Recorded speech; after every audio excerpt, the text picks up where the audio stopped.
부모 공경을 하게 되면은 이 부모 공경하는 사람들이 나중에 이제 복을 받아요.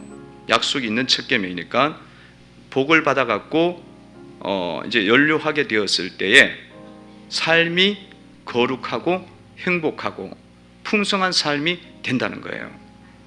그러면은 그 밑에 있던 자녀들이 그것을 또 보고 부모 공경하는 것은 저렇게 아름다운 삶이고 거룩한 삶이고 멋진 삶이구나. 그걸 보면서 자녀들이 자연스럽게 또 부모 공경이 되면서 가정이 복이 선순환이 이루어져요. 행복한 가정이 되고 거룩한 가정이 이루어질 수가 있다는 것입니다. 그래서 이렇게 섬기는 자에게 어떤 복을 주십니까? 이렇게 섬기는 자에게 3절에 보면 이렇게 나와 있죠. 읽어봅니다. 시작.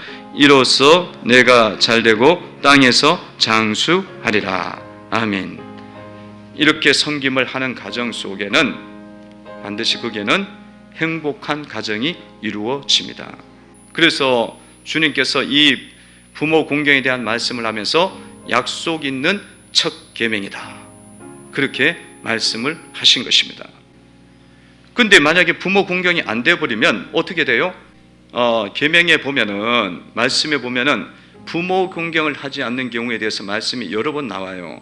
그 중에 하나가 잠언 30장 17절 같은 경우에는 아비를 조랑하며 어미 순종하기를 싫어하는 자는 자의 눈은 골짜기의 까마귀에게 쪼이고 독수리 새끼에게 먹히리라. 그리고 또 신명기 27장 16절 같은 경우에는 저주가 부모님을 경홀히 여긴 자는 저주가 임한다고 말씀을 하고 있어요. 저주. 그러니까 이 삶의 고통이 많다는 거잖아요. 가정이 아까 저주와 어려움이 오는 거예요. 나이가 들어갔고.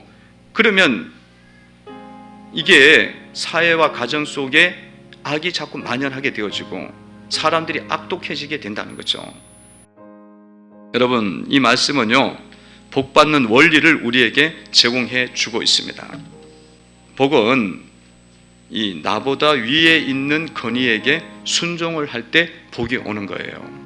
그래서 부모의 건의를 무시하면 하나님의 건의를 무시하는 거예요. 그래서 이게 복이 막히는 거예요.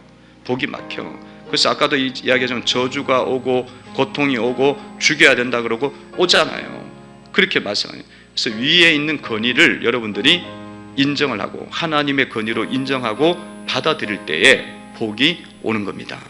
그래서 오늘 우리가 말씀을 잘 붙잡으시고 여러분의 가정 속에 약속이 있는 첫 계명이라고 했습니다. 주님의 약속, 복이 있는 첫 계명입니다.